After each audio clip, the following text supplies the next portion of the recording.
Morgan Freeman, now 82, sat quietly in a small guest room in downtown Austin, Texas. Through the window, he watched the restless movement of the city, an unfamiliar rhythm that reminded him daily he no longer belonged. Once a man known for his strength, grace, and commanding voice, Morgan had grown frail.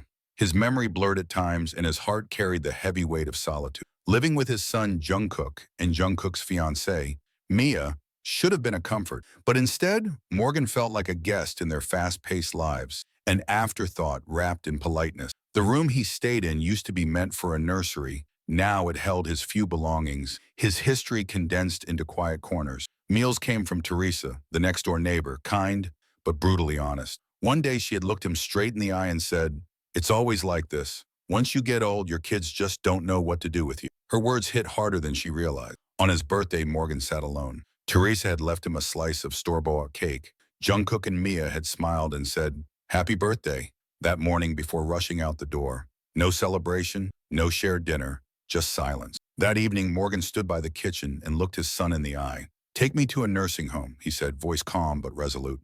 "Sell the land in Mississippi, use the money. I don't want to be a weight on you or Mia anymore." Jungkook sighed, rubbed the back of his neck, and replied, "Not now, Pops. It's been a long battle. We'll talk later." But Morgan's frustration had boiled over. "If you won't do it," he warned, "I'll do it myself." Jungkook just patted his shoulder and walked away, leaving Morgan standing alone in the hallway unseen. The days passed. Hope dimmed. Each night, Morgan stared at the faded photograph of his late wife, Gloria. It lived in his wallet like a prayer. He whispered to her, apologized, promised he would make this easier for everyone. He believed he had become exactly what he feared most, unnecessary. And then, on a bright Saturday morning, everything changed. Jungkook walked into his father's room with a crisp white shirt, freshly folded pants, and a new set of toiletries. Mia followed with clean towels and linens. "Pack your things, Pops," Jungkook said, gently but firmly. "We're going on a trip." Morgan froze. His hands reached instinctively for Gloria's photo.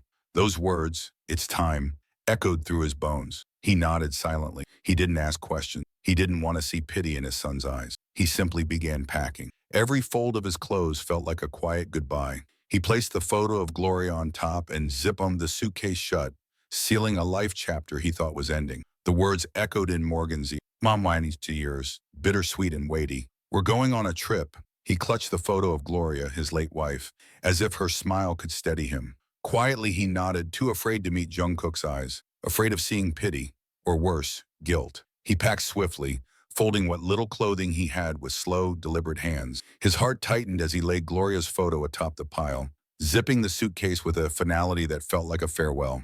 The drive began in silence. The only sound was the hum of the car engine. Morgan sat in the back seat, gripping his suitcase so tightly his knuckles turned white. Jungkook kept his eyes locked on the road ahead, while Mia gazed out the window with a faint smile tugging at her lips. That smile struck Morgan as oddly out of place, too hopeful for a day that felt like a funeral. As the skyline of Austin faded behind them, the towering buildings and crowded streets gave way to rolling hills and endless open fields. To Jungkook and Mia, it may have been a blur, but to Morgan, every detail stood out vividly. The weathered fences, the bursts of wildflowers across the meadows, the lone oak trees standing tall against the sky. These images tugged at old memories. His mind drifted. He saw Gloria again, laughing as they strolled through their little garden. He remembered the day Jungkook, just a child, stumbled into his arms, giggling with joy. He recalled the rich scent of freshly turned soil in Mississippi, the quiet mornings with Palomo, the faithful horse that had followed him through seasons of planting and loss. A trembled sigh escaped him, and tears welled in his eyes. He wasn't just leaving a family. He was leaving behind a life, a home, dreams once shared with the woman he had loved. From the rearview mirror, Jungkook caught the sight of his father wiping his eyes with a handkerchief. "You okay back there, Pa?" he asked casually, but there was a trace of worry in his voice. Morgan quickly tucked the cloth away and gave a faint nod. "Just tired," he murmured. Mia turned in her seat and offered him a soft smile. "Almost there. You'll feel better soon." Almost there. These words echoed in Morgan's mind. Were they a promise or a quiet warning? The road narrowed. East Bundy Road narrowed, winding through thick forest. Morgan noticed there were no houses in sight, no signs of life, just dense trees and the occasional break in sunlight. His heartbeat quickened. He gripped his suitcase tighter. "Where are we going?" he asked, his voice low, fragile. "You'll see," Jungkook replied, with a mysterious smile. Morgan's mind spiraled. Was this it? A hidden retirement facility?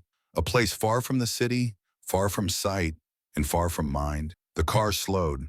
Gravel crunched beneath the tires as it pulled into a wide clearing. Jungkook killed the engine and looked back at his father. Unreadable. "We're here, Pops," he said gently. He stepped out and opened the door for Morgan, taking his hand to help him up. Mia retrieved the suitcase. Morgan steadied himself, adjusted his glasses, braced for the gray facade of a nursing home. But what he saw stopped his breath. Standing before him was his old home, rebuilt. The white paint glistened in the sun. The railings were sturdy and new. The windows gleamed as if untouched by time. He stumbled a step, and Jungkook caught him gently. What is this?" Morgan stammered, his voice barely a whisper. "Welcome home, Pops," Jungkook said with a warm smile. Stunned, Morgan let his son guide him up the porch. Each step felt like walking into the past. He touched the freshly painted rail, breathing in the scent of pine and varnish. Inside, he paused. The wooden floors shone. The walls were painted in warm hues. The furniture echoed the life he had once built with Gloria. And on the mantel, above the fireplace, there it was, their wedding photo, frozen in time, her smile. Jungkook motioned toward a familiar armchair, carefully restored and reupholstered with the same fabric Gloria had once picked. "Go ahead, Pops," he said softly. "Have a seat." The fabric on the armchair, the very same one Gloria had picked years ago. "Dad," Jungkook said, voice thick with emotion, "we never planned to put you in a nursing home. We knew what this place meant to you, so we rebuilt it. We wanted it to be a surprise." Mia added softly, "All the neighbors helped. We used the land you loved and the foundation for something new." From a drawer, Jungkook pulled out a weathered envelope and handed it to Morgan. "Remember those papers you signed a few months ago? You thought they were for selling the land." Morgan nodded slowly, a whirlwind of emotions swirling in his chest. "They weren't," Jungkook said with a small smile.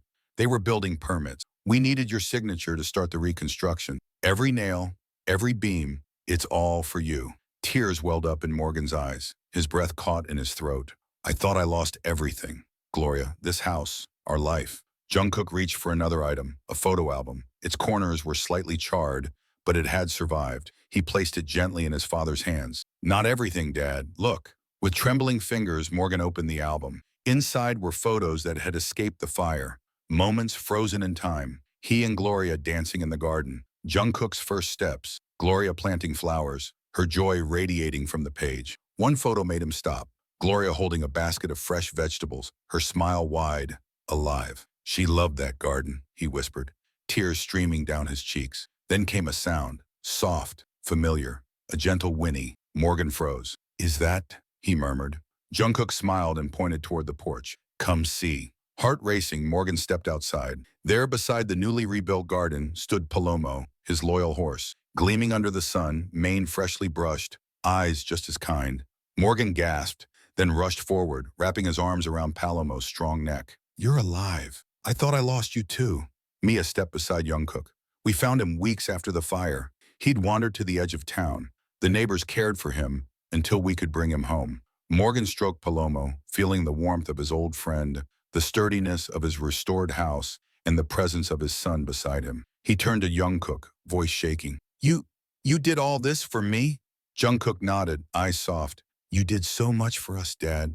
This is just a small piece of how much we love you." Morgan shook his head in disbelief, overwhelmed. "This isn't small, son. This is everything." That evening, as the sun dipped below the horizon, Morgan sat on the porch beside Jungkook and Mia. Palomo grazed peacefully nearby. The sound of crickets filled the air. Holding the photo album close to his chest, Morgan smiled for the first time in years. His heart, once weighed down by sorrow, now overflowed with joy. "I was wrong," he said quietly. "I thought I was a burden. But you've shown me I'm so much more." Jungkook clasped his father's hand. "You're not a burden, Dad. You're our foundation." That night, as Morgan unpacked his suitcase in a house reborn from ashes, he felt whole for the first time in years. Every corner whispered memories. Every photo on the wall spoke of love. He stood in the living room, taking it all in, the warmth, the colors, the life. Jungkook stood beside him, smiling gently. Mia stepped away to start dinner, leaving father and son in a room steeped in decades of history. With a tight throat, Morgan turned to Jungkook. "Son, I don't even know what to say. I doubted you. I thought you didn't care. I thought you just wanted to get rid of me." Jungkook met his father's eyes, his gaze calm and full of love. He placed a steady hand on Morgan's shoulder. Dad, you were never a burden. Not for a second. Every night we spent rebuilding this place. Every weekend sanding floors and painting walls. We did it because we love you. Because you deserve happiness. Morgan's heart cracked open. He pulled his son into a tight embrace. I'm so sorry, he whispered. I let fear and loneliness blind me. I should have trusted you. Jungkook looked at him with deep sincerity. You raised me. You loved me. You gave me a life I wouldn't have had without you. This is the least I could do. He pointed to the old armchair near the fireplace. Come on, Dad. Have a seat. There's still more. Morgan sank into the familiar cushions, feeling the comfort of years past in the care of the present. Beside him, Jungkook pulled out a small leather-bound book. It's a journal, he said quietly. It belonged to Mom.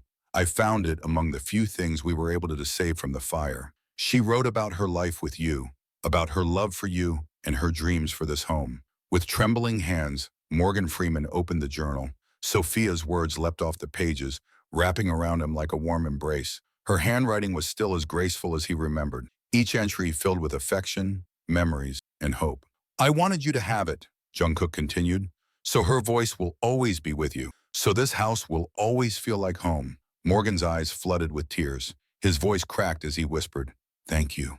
This means the world to me. That night after dinner, Morgan began unpacking his belongings. Jungkook and Mia said their goodbyes, promising to return the next day to help tend the garden. As Morgan settled in, he carefully placed keepsakes along the mantelpiece. Photos of Gloria smiling among the flowers, a hand-carved wooden bird she once gave him, the brass key to their original house, and the family's old clock.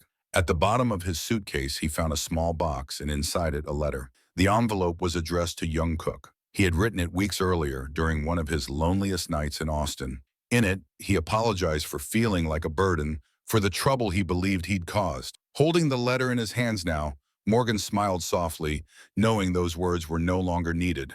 Love doesn't measure weight in burdens, he whispered, only in blessings. Before going to sleep, he stepped out onto the porch. The fresh air carried the scent of earth and wildflowers. Palomo grazed nearby, lifting his head at the sound of Morgan's footsteps. Morgan ran his hand along the horse's back, speaking to him as if they'd never been apart. We're home now, Palomo, he said with a smile, and it's better than I ever imagined. Above him, the stars sparkled in the dark sky, reflecting in the newly polished windows of his rebuilt home. For the first time in years, Morgan felt truly at peace. He had thought he lost everything, his wife, his house, his purpose. But tonight he realized he had gained something far greater, the quiet, undeniable truth that he was loved, deeply, unconditional. As he closed the door behind him, he paused to listen to the silence. But it wasn't the silence of loneliness anymore. It was the silence of belonging. Days passed. Weekends became moments of joy. Jungkook and Mia visited regularly, tending to the garden, brushing Palomo, laughing together on the porch. Morgan rediscovered a peace he once believed was lost forever. While many elderly fathers are placed in nursing homes, Morgan found a miracle in the love and understanding of a son, not by blood, by choice, a son whose devotion rebuilt not just a house, but a life. What did you think of Jungkook's decision to rebuild his father's home instead of sending him to a care facility? Would you have done the same or handled it differently? Let us know in the comments. If this story moved you, give it a like. And don't forget to subscribe for more heartwarming narratives like this. See you in the next video.